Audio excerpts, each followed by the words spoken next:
পদ্মজা ইলমা বেহরোজ আসসালামু আলাইকুম। আমি মরিয়ম আপনাদেরকে পদ্মজা উপন্যাস পর্ব 51 পাঠ করে শোনাব। হাড় কাঁপানো শীত কাঁপছে পদ্মজা। সন্ধে থেকে একটু ঠান্ডা পড়েছে। এক কাপড়ে মাটি থেকে মা একা আছে ভেবে পদ্মজা অশান্তি হচ্ছিল।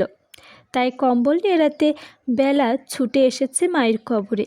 সদ্য হওয়া কবরে কাঁচা মাটির ঘ্রাণ। পদ্মজা কম্বল দিয়ে মায়ের কবর ঢেকে দিল। এরপর দুই হাতে জড়িয়ে ধরে কাঁদতে কাঁদতে বলল, আম্মা, মনে আছে তোমার, যখন আমি ছোট আব্বা আমার গায়ে কম্বল নিয়ে এসেছিল, যখন তুমি তোমার শাড়ির আঁচল দিয়ে সারা রাত আমাকে জড়িয়ে ধরে রেখেছিলে? মনে আছে? তোমাকে কেন সেই সুযোগ দিলে না? কেন বললে না তুমি মরণ রোগে আক্রান্ত? আমার জীবনে অভিশপ্ত আক্ষেপ কেন দিয়ে গেলে আম্মা? কেন পেলাম না আমার মাকে সন্তানের মতো আদর করার সুযোগ? কোনো দোষে আমার সঙ্গ তুমি নিলে না? মৃত্যুর আগে নিজের মেয়ের সঙ্গে এত বড় অনাচার করে গেলে আম্মা, বিশ্বাসঘাতকতা করলে। আমি তো তোমাকে অন্ধের মতো বিশ্বাস করতাম, কখনো কোনো বিষয়ে জোর করিনি, জোর করে জানতে চাইনি। আমি বিশ্বাস করতাম তুমি সব বলবে আমায়। তুমি নিজে আমাকে বারবার বলেছ তোমার জীবনে এক বিন্দু অংশও থাকবে না যা আমাকে বলবে না। তবে সেই কথা কেন রাখতে পারলে না? আমার কষ্ট হচ্ছে আম্মা।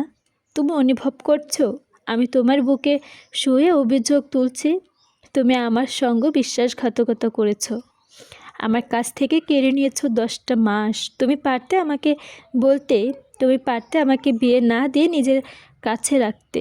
তুমি পারতে আমাকে আরও 10 মাস আরও মায়ের সঙ্গ দিতে। আমি এত আক্ষেপ নিয়ে কী করে বাঁচবো আম্মা? কয়েকটা শেয়াল দূরে দাঁড়িয়ে আছে। মাঝরাতে কবরে ঝাঁপিয়ে পড়ে কেউ কাঁদতে পারে এমন হয়তো কখনো দেখেনি তারা। পদ্মজা হেমলতার কবরে হাত বুলিয়ে দিচ্ছে আর অশ্রু বিসর্জন করছে। আত্মহত্যা পাপ না হলে হয়তো এই পথে বেছে নিত সে। মুর্শিদ আমির টস নিয়ে পদ্মজাকে খুঁজতে খুঁজতে কবরে আসে। হেমলতার কবর দেখে মুর্শিদ দুর্বল হয়ে পড়েন পদ্মজার সঙ্গে, তিনিও কাঁদতে থাকেন। আমিরের শব্দ ভাঙারের সান্ত্বনা দেওয়ার মতো ভাষা মজুদ নেই। সে সাহস করতে পারল না কথা বলার। কান্না থামিয়ে পদ্মজা সুরায় ইয়াসিন পড়তে থাকলো। সে চায় না তার মায়ের কবরে বিন্দু মাত্র কষ্ট হোক। সন্তানের আমল নাকি পারে মৃত মা বাবার শান্তি কমাতে। যদি কোনো পাপের শাস্তি হেমলতার আমল নামায় থেকে থাকে তা যেন মুছে যায় পদ্মজার কণ্ঠে মধুর স্বরে। ধীরে ধীরে পদ্মজার কণ্ঠ কমে আসে, ঠান্ডায় জমে যায়, পাল্টে যায় চোখের মনির রং। আমি দ্রুত পদ্মজাকে কোলে নিয়ে নিল। মুর্শিদকে বুঝিয়ে শুনিয়ে বাড়িতে নিয়ে আসে। হেমলতা মাটির কবরের পড়ে রইলেন একা। শেয়ালগুলো একসঙ্গে চেঁচিয়ে উঠল, মৃত্যুর সঙ্গে সত্য আর নেই। জন্মালে মৃত্যুর স্বাদ উপভোগ করতেই হবে। হেমলতা ঘরের দরজা বন্ধ করে পদ্মজার পূর্ণা বসে আছে। পুরো বিছানা জুড়ে হেমলতার পরনের কাপড় চোপড়। এসবই শেষ স্মৃতি। পূর্ণা দুটো শাড়ি বুকের সঙ্গে জড়িয়ে ধরে থেমে থেমে কাঁদছে। পদ্মজা মাটিতে বসে আছে, উস্খুস্কো চুল। পূর্ণার কাঁদতে পারছে না, বুকটা ফেটে যাচ্ছে, তবুও শব্দ বের হচ্ছে না। পদ্মজা হেমলতার চুড়ি দুটো হাতে নিয়ে বলল, আম্মা বলে এখন কাকে ডাকবো? পূর্ণা রে, আম্মা কই গেল? পূর্ণা বিছানা থেকে নেমে আসে, পদ্মজাকে জড়িয়ে ধরে ভাঙা স্বরে বলল, আল্লাহ কেন এমন করলো আপা? আমাদের প্রতি একটু দয়া হলো না? এই ঘরটা আর আসবে না আম্মা। আপা, আম্মা আসে না কেন? আপা, আমার নিঃশ্বাস নিতেও কষ্ট হয়। আমাকে মেরে ফেলো। কাঁদিস না বোন, আমাদের আবার পরকালে দেখা হবে। এরপর আর মৃত্যু নেই, অনন্তকাল একসঙ্গে থাকবো, ঠিক দেখা হবে। পালঙ্কের উপর একটা পুরনো খাতা পদ্মজা হাত বাড়িয়ে নিল। পূর্ণা এই খাতায় প্রতিটা অক্ষর আগেই পড়েছে, তার সেই দিকে আর ফিরল না। সেই ক্লান্ত দেহ নিয়ে মাটিতে শুয়ে পড়ে। পদ্মজা খাতার পৃষ্ঠা উল্টায়। আমার আদরের পদ্মজা, আর 15 দিন হলো তোর বিয়ে। প্রতিটা রাত আমার নির্ঘুমে কাটে। পুরো বাড়ি জুড়ে তোর স্মৃতিগুলো আমায় বিষে জর্জরিত করে দেয়। মেয়ের বিয়ের জন্মালে বিয়ে করে শ্বশুরবাড়ি যেতেই হবে, তবু মানতে কষ্ট হচ্ছে আমার মেয়ে সারা জীবনের জন্য অন্যের ঘরে চলে গেছে। বলেছিলাম আমার জীবনে বিন্দু মাত্র অংশ তোর অজানায় রাখবো না, সেই কথা রাখতে আমি লিখতে বসেছি। স্বপ্ন ছিল তোকে অনেক পড়াবো, অনেক দিন তোর কাছে রাখবো, কিন্তু মানুষের সব স্বপ্ন কি পূরণ হয়? দীর্ঘ 2 বছর আমার শরীরে বাসা বেঁধেছিল এক রোগ। প্রাথমিক অবস্থায় ছিল, কিন্তু পাত্তা দেয়নি। যখন তোর মেট্রিক পরীক্ষার জন্য আকবর ভাইজানের বাড়িতে গেলাম, তখন একজন ভালো ডক্টরের সঙ্গে আমার দেখা। তিনি আকবর ভাইজানের বন্ধু, দেখা করতে এসেছিলেন। তখন তুই পরীক্ষার কেন্দ্রে ছিলি। ওনার নাম আসাদুর জামান, বিলেতে ফেরত ডাক্তার। কথায় কথায় আমার সমস্যাগুলোর কথা ওনাকে বলি। তিনি খালি চোখে আমাকে দেখে কিছু প্রশ্ন করেছিলেন। ওনার ধারণা আমি পরকিসন্স ডিজিজ নামক প্রাণঘাতী রোগে আক্রান্ত, যার 80% লক্ষণ আমার সঙ্গে মিশে যায়। তিনি দ্রুত আমাকে পরীক্ষা করতে বলেন। এই রোগের চিকিৎসা তো দূরে থাক, দেশে এই রোগ পরীক্ষা কেন্দ্রেও তেমন নেই। সেই দিনটা আমার জীবনে বড় ধাক্কা ছিল। আমি দেখশিক হারিয়ে ফেলি। আমি মারা গেলে আমার 3টা মেয়ের কি হবে, কি করে বাঁচবে? ভয়ানক এই রোগ নিয়ে তোর সামনে হাসতে আমার ভীষণ কষ্ট হতো, তবুও হাসতে হতো। মুহিব খুব ভালো ছেলে, তাই তাদের প্রস্তাবে ফিরিয়ে দেয়নি। আমি মারা যাওয়ার আগে তোর ভবিষ্যৎ নিশ্চিত করতে চেয়েছিলাম। বিয়ে ঠিক করে ফেলে আসি গ্রামে। প্রতিটা দিন, প্রতিটা মুহূর্ত অসহনীয় যন্ত্রণা কাটতে থাকে। আসাদুজ্জামান ঢাকা এক হাসপাতালে নাম লিখে দিয়েছিলেন, সেখানে এই রোগ পরীক্ষা করা হয়। শতভাগ নিশ্চিত হওয়ার জন্য পরীক্ষা করানোটা জরুরি হয়ে পড়ে। তার জন্য কেউ একজনকে দরকার পাশে। তোর আব্বাকে সব বলি, সব শুনে তোর আব্বা হাউমাউ করে বাচ্চাদের মতো কেঁদে ফেলেছে। মানুষটাকে এত কাঁদতে কখনো দেখিনি। আল্লাহর উপর ভরসা রেখে চলে যায় ঢাকা। আমি তখন হুঁশে ছিলাম না। মিতু আমার পেছনে ধাওয়া করছিল, তাই মাথায় আসেনি আমি না থাকলে আমার মেয়েদের কোনো ক্ষতি হতে পারে। ঢাকা যাওয়ার পথে আল্লাহর কাছে আকুতি করেছে যাতে পরীক্ষায় কিছু ধরা না পড়ে, বিয়েটা ভেঙে দিতে পারি, আর আমার আদরের মেয়েদেরকে নিয়ে আরও কয়টা বছর বাঁচতে পারি। কিন্তু আল্লাহ শুনলেন না, তিনি দয়া করলেন না। মা, জানতে পারলাম আমার হাতে সময় কম। এই রোগে নিরাময় নেই, যে কোনো বছরে যে কোনো মুহূর্তে মারা যেতে পারি। এই কথা শোনা আমার পক্ষে সহজ ছিল না। ভেঙে গুড়িয়ে গিয়েছিলাম, কিন্তু তোদের কথা মনে পড়তেই আবার নিজেকে শক্ত করে নিয়েছি। যতদিন বাঁচব শক্ত হয়ে বাঁচব, তোর জীবন গুছিয়ে দিয়ে যাব। আমি পেরেছি। তোর বিয়ে হয়েছে, ভালো ছেলের সঙ্গে হয়েছে, সুখে আছিস, তাই তো শান্তি। আমার ভাবতে কষ্ট হয় এতদিন তোদের সবাইকে আমি ভুলে যাব। আমি তো তোর কথা ভুলে যাই, তখন নিজের নারী ছেঁড়া সন্তানের মুখ অচেনা হয়ে যাবে। কি নির্মম, তাই না মা? রবিবার তুই ঢাকা চলে গিয়েছিলিস, অনেক দিন হলো।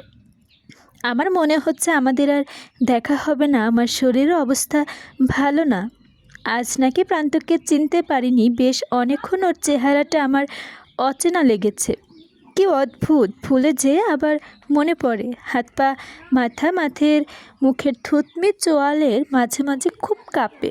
ধীরে ধীরে শরীরের ভারসাম্য একদম নষ্ট হয়ে যাচ্ছে। লাহারিগড়ে গিয়েছিলাম, হুট করে চৌকির উপর পড়ে গিয়েছি। পূর্ণা, সে কি কান্না! মেয়েটা খুব কাঁদতে পারে। একদমই হাঁটতে ইচ্ছে করে না, শক্তি লুকায় না। তোর কথা খুব মনে পড়ে। মনে স্বাদ ছিল বৃদ্ধ হয়ে তোর শরীরের ভর দিয়ে হাঁটবো। পেটের চামড়ার ফোসকার মতো কী যেন হয়েছে, চুলকায়, ব্যথা করে। রাতে ঘুম হয় না যন্ত্রণায়। তোর আব্বা আমাকে অশান্তি দেখে ঘুমাতে পারে না। বাসন্তী আপা সব জানে, মানুষটা অনেক ভালো। ভুল করে তো সবাই করে। এমন কেউ আছে যে জীবনে ভুল করেনি? বাসন্তী আপার রান্না নাকি অনেক মজা হয়, খুব ভালো ঘ্রাণ হয়। প্রান্তপ্রেমা সারাক্ষণই বলে, কিন্তু আমি সেই ঘ্রাণ পাই না। ঘ্রাণ শক্তিটাও লুপ্ত হয়ে গেছে। কয়দিন ধরে টয়লেট হচ্ছে না, খাবার গিলতে পারি না। কোনো পাপে এমন করুণ দশা হলো আমায়, বোধহয় আর শক্তি পাবো না। সব কিছু ভুলে আর কতক্ষণ সব লক্ষণ জেঁকে বসেছে শরীরে, বাকি দুনিয়াটা শুধু ভুলে যাওয়া। আর সারা রাত জেগে আরও কিছু কথা লিখতে চাই। সেদিন আমি জলিল আর মঞ্জুর ছেলেকে খুন করেছি। সৈদার আগেই খুন হয়ে গিয়েছিল। আটপাড়ায় বড় বিলের হাওরের টিনের ঘরে ওরা তিনজন সব সময় জুয়া খেলে, গাঁজা খায়। সেদিন গাঁজা খেয়ে পড়েছিল। গিয়ে দেখি সাইদের লাশ এক কোণে পড়ে আছে। দা হাতে দাঁড়িয়ে আছে তোর দেবর রিদওয়ান। ও আমাকে দেখে পালিয়ে যায়। একরকম দৃশ্য দেখে অপ্রস্তুত হয়ে পড়ি, তবু থেমে থাকিনি। ঘুমন্ত জলিল আর মঞ্জুয়ারার ছেলেকে বেঁধে খুনের বর্ণনা লিখতে ইচ্ছে করছে না। শুধু এইটুকুই বলবো, আমি যখন জলিল আর মঞ্জুর ছেলেকে কোপাচ্ছিলাম তখন রিদওয়ান ঘরের পাশে লুকিয়েছিল। সে সব দেখেছে। আমি বের হতে সে উল্টো দিকে হাঁটা শুরু করে। আজও জানতে পারিনি সে কেন সৈয়দকে খুন করেছে। তুই ঢাকা চলে গিয়েছিস ভেবে শান্তি লাগছে। রিদওয়ান খুব ভয়ঙ্কর মানুষ, তার খুন করার হাত পাকা। একটা তার প্রথম খুন নয়, সাবধানে থাকবি। আমিরকে সাবধানে রাখবি। তোর শাশুড়িকে বহুবার লুকিয়ে কাঁদতে দেখেছি, ওনাকে আপন করে রাখবি। আর লেখা যাচ্ছে না, হাত কাঁপছে, কেমন ঝাপসা হয়ে আসছে চারদিক। এই খাতাটা প্রান্তের লুকিয়ে নিয়ে এসেছি। আমার সব শাড়ির সঙ্গে ট্যাঙ্কের ভেতরে যত্নে রাখবো। আমার অনুপস্থিতিতে যখন পড়বি কাঁদবি না একদম, জীবনে বড় হবি। আমি না থাকলে মৃত্যুর কামনা করবি না, এটা এক ধরনের পাপ। আল্লাহর যখন ইচ্ছে হবে তখনই সবাইকে মৃত্যুর স্বাদ গ্রহণ করতে হবে। তিনি যে কারণে সৃষ্টি করেছেন তা পূরণ হলেই মৃত্যু ধেয়ে আসবে। শুধু মৃত্যুর কথা স্মরণ রাখবি, কোরআনের পথে চলবি, কোনো পাপে জড়াবি না, অন্যায়কে প্রশ্রয় দিবি না। আমাদের আবার দেখা হবে, আমার মায়ের সঙ্গে আবার দেখা হবে। তুই তো আমার মা, আমার পদ্মজা, আমার 7 রাজার ধন, আমার 3 কন্যা, আমার অহংকার, আমার বেহুস্ত। ভালো থাকবি, খুব ভালো থাকবি। আম্মা কিন্তু সব দেখব। কান্নাকাটি করতে দেখলে ওপারে আমার শাস্তি হবে না, তুই কাঁদবি না। আল্লাহ হাফিজ মা, ভালো থাকিস। পড়া শেষ করে হাতের খাতাটা বুকের সঙ্গে জড়িয়ে ধরে হাপ্তা ছুটতে আম্মা আম্মা বলে কাঁদতে থাকে পদ্মজা। তার আর্তনাদের চারদিক স্তব্ধ হয়ে যায়। 1996 সাল। ঘন কুয়াশায় ধবল চাদর সরিয়ে প্রকৃতির ওপর সূর্যের নির্মল আলো ছড়িয়ে পড়েছে। কাচের জানালার পর্দা সরাতেই এক টুকরো মিষ্টি পেল প্রদূর। পদ্মজা সুন্দর মুখশ্রীতে হুমড়ি খেয়ে পড়ে। নিচতলা থেকে মনার কণ্ঠ ভেসে আসলো, আপামনি। মিষ্টি রোদের কোমল ছোঁয়ায় ত্যাগ করে ঘুরে দাঁড়ালো পদ্মজা। আমির আড়মোড়া ভাঙতে ভাঙতে লেপের ওম ছেড়ে উঠে বসে দরজার বাইরে দেখতে পেল পদ্মজাকে। ধনুকের মতো বাঁকা শরীর, সবুজ সুতি শাড়ি, মাথায় লম্বা বেগুনি চওড়া, পিঠের ওপর সাপের মতন তুলছে, পাতলা কোমর উন্মুক্ত। আমির চমৎকার করে হেসে ডাকল, পদ্মবতী। পদ্মজা না তাকিয়ে জবাব দিল, অপেক্ষা করুন, আসছি। আমির মুখ গোমটা করে বললেন, ইদানিং আমাকে একদমই পাত্তা দিচ্ছ না, বুড়ি হয়ে গেছি তো। ওপাশ থেকে আরও সাড়া এলো না। আমির অলস শরীর টেনে নিয়ে বারান্দায় গেল। পদ্মজা বৈঠকখানায় এসে দেখে মোনা সোফার পানের কৌটা নিয়ে বসে আছে। তাকে দেখে দ্রুত উঠে দাঁড়ালো। 9 বছরের মনা এখন 14 বছরের ছটফটানি কিশোরী। পদ্মজা গম্ভীর স্বরে বলল, পান খাওয়ার অনুমতির জন্য রেখেছিস? মনে নতজানু হয়ে দাঁড়িয়ে আছে। সে মাথা নত অবস্থায় রেখে চোখ উল্টো তাকিয়ে পদ্মজাকে দেখল একবার, এরপর চোখ নামিয়ে নিয়ে বলল, অনেক দিন খায় না আপামনি, একটা খেতে দাও না। মনা চাইলে লুকিয়ে খেতে পারত, কিন্তু সে পদ্মজাকে ডেকে অনুমতি চাইছে। পদ্মজা মনে মনে সন্তুষ্ট হলেও প্রকাশ করল না। সোফায় বসে প্রশ্ন করল, পান কে দিয়েছে? সঙ্গে পানের কৌটোটাও আছে দেখেছি। আপা আসছিল, ভীতু কণ্ঠে বলল মনা। কখন? ভোরবেলা। বাসায় আসেনি কেন? কাজে যাচ্ছে তাই। উনি এমনি কেন পানের কৌটোটা নিয়ে আসবেন?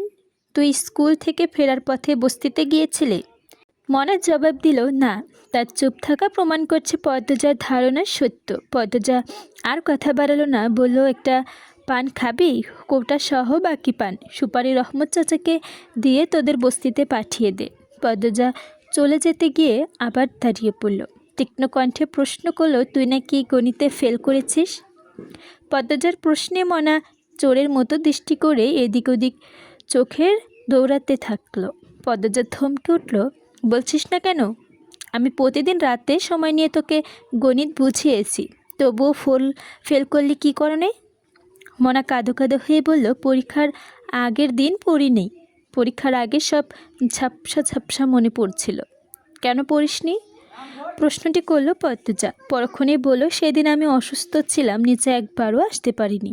এই সুযোগে পড়া রেখে টিভি দেখছিলি, তাই তো? মনা বাধ্যের মতো মাথা নাড়ালো। পদ্মজা হাসবে না কাঁদবে বুঝতে পারছে না, বেহার মতো আবার স্বীকার করছে পড়া রেখে টিভি দেখছে। ঢাকা আসার পরে বছরের মনাকে স্কুলে রেখে ভর্তি দিয়েছিল সে। এখন মনা পঞ্চম শ্রেণীতে পড়ে। মাথায় বুদ্ধি বলতে কিচ্ছু নেই, সারাক্ষণ টিভি আর টিভি। এত পড়ানোর পরে মাথায় কিচ্ছু রাখতে পারে না। পদ্মজা বিরক্তি নিয়ে জায়গা ছাড়ল। শোবার ঘরে ঢুকতে আমির আক্রমণ করে বসে পদ্মজার কোমরের খোলা অংশ হাত রাখতেই পদ্মজার ঠান্ডা বলে ছিটকে সরে যায়। আমির হতভম্ব হয়ে গেল। 2 পা এগোতেই তার ব্যক্তিগত প্রাপ্তবয়স্ক নারীটার রিনরিনে কণ্ঠে ধমক বেরিয়ে এলো, একদম এগোবে না। এই শীতের মধ্যে ভেজা হাতে ছুলেন কিভাবে? আপনি আমার কালো সোয়েটারটা দেখেছেন? পাচ্ছি না, শীতে জমে যাচ্ছে একদম। আমির কিছু বলল না, সে পদ্মজার দিকে আর চোখে তাকিয়ে আছে। পদ্মজা একবার এদিক ওদিক চোখ ঘুরিয়ে কালো সোয়েটারটা খুঁজলো। হঠাৎ আমিরের চোখ পড়তেই হেসে বলল, এভাবে সঙ্গের মতো খালি দাঁড়িয়ে আছেন কেন? আমির কিছু একটা বলতে চাচ্ছিল, তখনই বেজে উঠল টেলিফোন। একটা সুযোগে পদ্মজার ঘরের পাশে চলে গেল। কালো সোয়েটারটা যেন কোথায় হারালো, সে এটা খুঁজে বেরই করতে পারছে না। এই সোয়েটারটা পরে সে খুব স্বাচ্ছন্দ্য বোধ করে। আমি টেলিফোন রেখে পদ্মজাকে ডেকে জানালো সে বের হবে, জরুরি দরকার। পদ্মজা সোয়েটারে খোঁজ রেখে তাড়াতাড়ি করে খাবার পরিবেশন করে। আমির খাওয়া দাওয়া শেষ করে প্রতিদিনের মতো পদ্মজার কপালে চুমু দিয়ে অফিসের উদ্দেশ্যে বেরিয়ে যায়। পদ্মজা তৈরি হয় রোকেয়া হলে যাওয়ার জন্য। ঢাকা বিশ্ববিদ্যালয়ে পড়ার সুবাদে রোকেয়া হলে অনেক মেয়েকেই চিনি। আজ মনার স্কুল নেই, সে একাই বাসায় থাকবে। এর ছোট বোনের সঙ্গে দেখা করার জন্য যেতে হবে। আমিরের তো কখনোই ছুটি নেই, নিজের ব্যবসা যখন তখন কাজ পড়ে যায়। রোকেয়া হলের চারপাশ সবুজ গাছের আবৃত্তি। পদ্মজা গেটের বাইরে গাড়ি রেখে এসেছে। হিম শীতল বাতাসে চোখ জোড়া ঠান্ডায় চলছে। তার পরনে বোরকা, মুখে নিকাব। রোকেয়া হলের ভবনে এসে জানতে পারল যার খোঁজে এসেছে সে নেই। চারদিক নিরিবিলি, প্রায় সবাই ক্যাম্পাসে। নির্জন পরিবেশে এমন ঠান্ডা বাতাস রোমাঞ্চকর অনুভূতি দেয়। রোকেয়া হলে নিয়ে একবার এসেছে সে। পদ্মজা ভবনের নিচতলার শেষ মাথায় কাছাকাছি গিয়ে ঘুরে দাঁড়ানোর জন্য, তখন অতি সূক্ষ্ম একটা শব্দ ভেসে এলো। পদ্মজা থমকে দাঁড়ালো, 2 পা পিছিয়ে চোখ বুজে শোনার চেষ্টা করল। কিসের শব্দ? আওয়াজ তীব্র হয়েছে, কাছের কোথাও ধস্তাধস্তি হচ্ছে। পদ্মজার মস্তিষ্ক সচল হয়ে ওঠে। অনুসন্ধানী দৃষ্টি নিয়ে ফিরে তাকালো। একটা মেয়ের চাপা কান্নার শব্দ। কর্ণ কুহুরে পৌঁছাতে পদ্মজা দ্রুতগামী ঘোড়ার মধ্যে ছুটে এসে শেষ কক্ষের দরজার সামনে পৌঁছাতেই দেখতে পেল অর্জুন এবং রাজু একটা মেয়েকে টেনে হিঁচড়ে কক্ষ থেকে বের করতে চাইছে। ক্যাম্পাসের ছাত্র সংঘর্ষণের নেতা এরা। 6 মাস হলো ছাত্র সংগঠনের নেতৃত্বে এসেছে, আর এখনই ক্ষমতা অপব্যবহার শুরু করেছে। পদ্মজার উপস্থিত টের পেয়ে অর্জুন রাজু ঘুরে তাকালো। মেয়েটার ভয়ে কাঁপছে। পদ্মজাকে দেখে মেয়েটা ছুটে আসতে চাইলে অর্জুন ধরে ফেলে। পদ্মজা বেশ শান্তভাবেই বলল, ক্ষমতার অপব্যবহার করতে নেই, ছেড়ে দাও মেয়েটাকে। পদ্মজার কণ্ঠ মেয়েটি চিনতে পেরে অস্ফুটতভাবে ডাকল, পদ্ম আপা। এরপর বলল, পদ্ম আপা, আমি মিঠি। ওরা আমাকে জোর করে তুলে নিয়ে যেতে চাচ্ছে, আমাকে বাঁচাও। পদ্মজা ভালো করে খেয়াল করে চিনতে পারল মিঠিকে। অর্জুন মিঠির গালে শরীরের সব শক্তি দিয়ে থাপ্পড় মেরে রাজুকে বলল, এর ঘাড়ে উঠা। এই আপনি সরেন, মাঝে হাত ঠুকাবেন না, বিরক্তি করা একদম পছন্দ হয় না আমার। পদ্মজা বাধ্য হয়ে দাঁড়ালো। দেখো, মা জাতি এভাবে অপমান করতে নেই। হাতে ক্ষমতা পেয়েছো, সৎভাবে চলো, সবার ভালোবাসা পাবে। এভাবে অন্যের ইজ্জত নষ্ট করেছো, সেই সঙ্গে নিজেদের পাপই করছো। এই ফুট এখান থেকে নীতি কথা শোনাতে আসছো? অর্জুন পদ্মজাকে ঠেলে সরিয়ে দিতে চাইল। পদ্মজা জায়গা আটকে থেকে বলল, ভালোভাবে বলছি, ভেজাল না করে ছেড়ে দাও। নারীদেরকে নারী রূপে থাকতে দাও, শক্ত হতে বাধ্য করো না। অর্জুন রাগে দাঁতে দাঁত কামড়ে বলল, আর একটা কথা বলে জামা কাপড় খুলে মাঠে ছেড়ে দেব।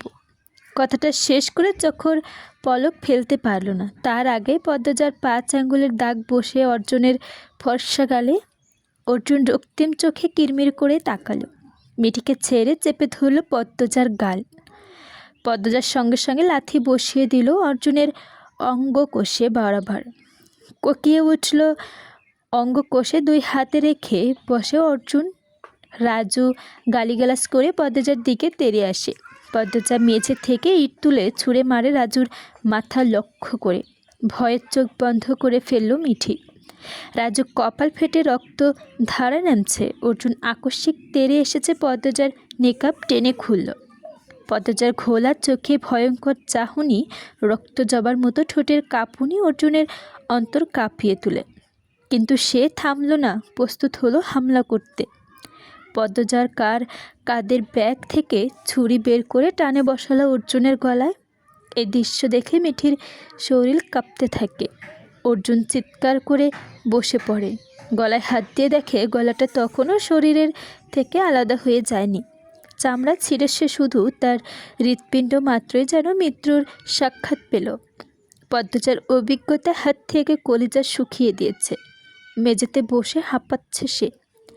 পদ্মজার ছুরি রক্ত অর্জুনের গেঞ্জিতে মুছতে বলল, তোমাদের ভাগ্য ভালো পদ্মজার হাতে পড়েছ, হেমলতার হাতে পড়নি। মিঠিকে প্রশ্ন করলো, আমার জানা মতে তুমি প্রথম বর্ষে আছো।